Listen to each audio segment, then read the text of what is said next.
नमस् नमस्कार। DRA news में आप सभी का स्वागत है। जानते हैं आज देश दुनिया से जुड़ी कुछ महत्वपूर्ण तमाम खबरें। आधार कार्ड में पता अपडेट कराना हुआ और भी आसान। जी हां, आपकी जानकारी के लिए आपको बता दें कि आधार कार्ड में दर्ज पता में किसी भी प्रकार का सुधार या बदलाव अब और आसान हो जाएगा, क्योंकि भारतीय विशिष्ट पहचान प्राधिकरण ने बैंकिंग कॉरेस्पॉन्डेंट के तौर पर काम कर रहे 20,000 कॉमन सर्विस सेंटर्स को लोगों के आधार अपडेट करने की अनुमति प्रदान कर दी गई है। आइए जानते हैं कोरोना वायरस से जुड़ी कुछ खबरें। दुनिया भर में संक्रमितों का आंकड़ा 30 लाख के पार पहुंचा है। जी हां, कोरोना वायरस के चलते लगातार देश में संक्रमितों का आंकड़ा बढ़ते ही जा रहा है। अमेरिका में सबसे ज्यादा 10 लाख के करीब मरीज हो गए हैं। पूरी दुनिया में आंकड़ा 30 लाख को पार कर गया है। इस महामारी से अब तक 2 लाख से ज्यादा लोगों की मौतें भी हो चुकी हैं। इससे भी अमेरिका सबसे आगे है और वहां 55,000 से ज्यादा लोगों की अब तक जान जा चुकी है। सबसे पहले 10 जनवरी को चीन के वुहान शहर में कोरोना वायरस से संक्रमण के 41 मामले सामने आए थे। उसके बाद 4 महीने से भी कम समय में यह संख्या 30 लाख को पार कर गई है। चीन से मंगाई गई भारत देश में रैपिड टेस्टिंग किट ऐसे नहीं होगी, अब कोई भी जांच वापस लौटाई जाएंगी।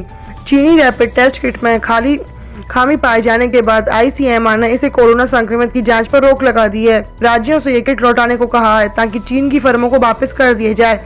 राहत की बात यह है कि किट आपूर्ति करने वालों को अब तक कोई भुगतान नहीं किया गया है। इसके साथ ही आईसीएमआर ने इस आरोप को नकार दिया है कि चीनी कंपनी से 600 रुपये प्रति किट खरीदने का फैसला गलत था। कितना सताएगा कोरोना वायरस, यह आपको पहले ही बता दिया जाएगा बायोमार्कर जांच के द्वारा।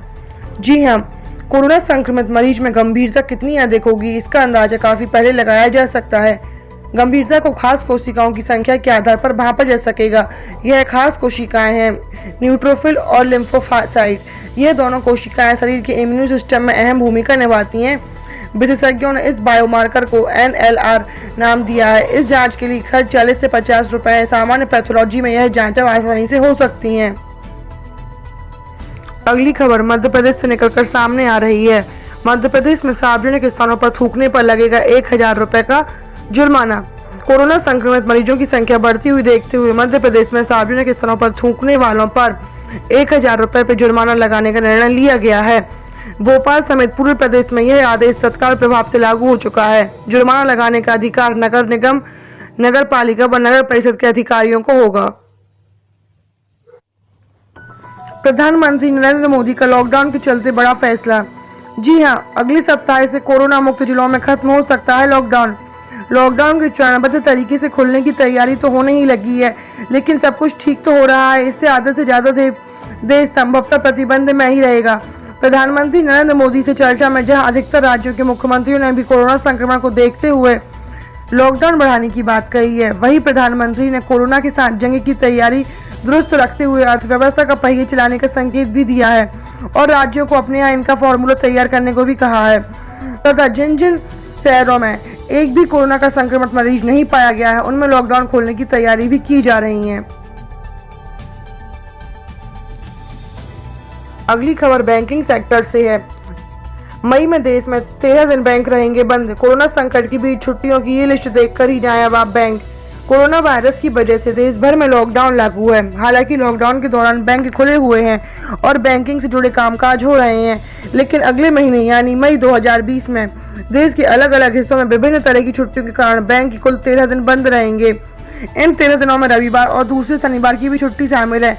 ऐसे में अगर आपको बैंक में कोई चेक जमा करना है या नया डेबिट कार्ड लेना है या बैंकिंग से जुड़ा कोई भी काम करना है, तो बैंकों की लिस्ट देखकर ही जाएं आप कि किन दिन बैंकों की छुट्टियां जारी की गई हैं।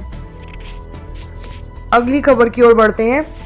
सुप्रीम कोर्ट के कर्मचारी का कोरोना वायरस से संक्रमित होने का पहला मामला सामने आ रहा है। सुप्रीम कोर्ट के एक कर्मचारी के कोरोना वायरस से संक्रमित होने की सोमवार को पुष्टि हुई है। सूत्रों ने बताया कि शीर्ष कोर्ट के न्यायिक अनुभाग में कार्यरत यह कर्मचारी 16 अप्रैल को ड्यूटी पर आया था। इस दौरान वह न्यायालय के 2 रजिस्ट्रार के संपर्क में भी आया था, जिन्हें एहतियात क्वारंटाइन में रहने की सलाह दी गई है। कोविड-19 की जांच में कर्मचारी को कोरोना वायरस से संक्रमित होने की पुष्टि की बात सामने आ रही है।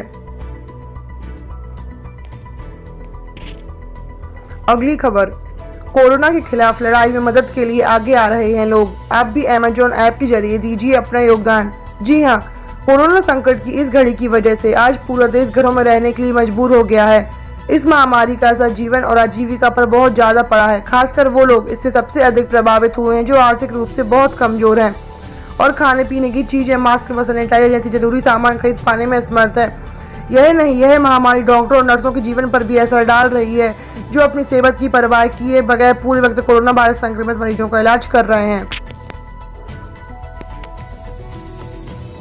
अगली खबर पाकिस्तान से है। खिसक रही है इमरान की कुर्सी, कारोबारी नहीं मान रहे आदेश, सेना को सौंपी बड़ी जिम्मेदारियां। जी हां, पाकिस्तान में कोरोना वायरस के प्रकोप के दौर में एक बार फिर से इमरान खान को हटाकर सेना की सत्ता संभालने की खबरों ने जोर पकड़ लिया है। समाचार एजेंसियां जो भी हैं, ANI की एक रिपोर्ट से इन अटकलों को और बल मिल गया है। विशेषज्ञों का मानना है कि लॉकडाउन के फैसले पर इमरान सरकार की देरी की वजह से पाकिस्तान में कोरोना की स्थिति बिगड़ी। यही नहीं, महामारी से निपटने में भी सरकार की नाकामी को देखते हुए सेना को आगे आना पड़ा। इससे जाहिर हो रहा है कि सेना का यकीन इमरान से डिगने लगा है।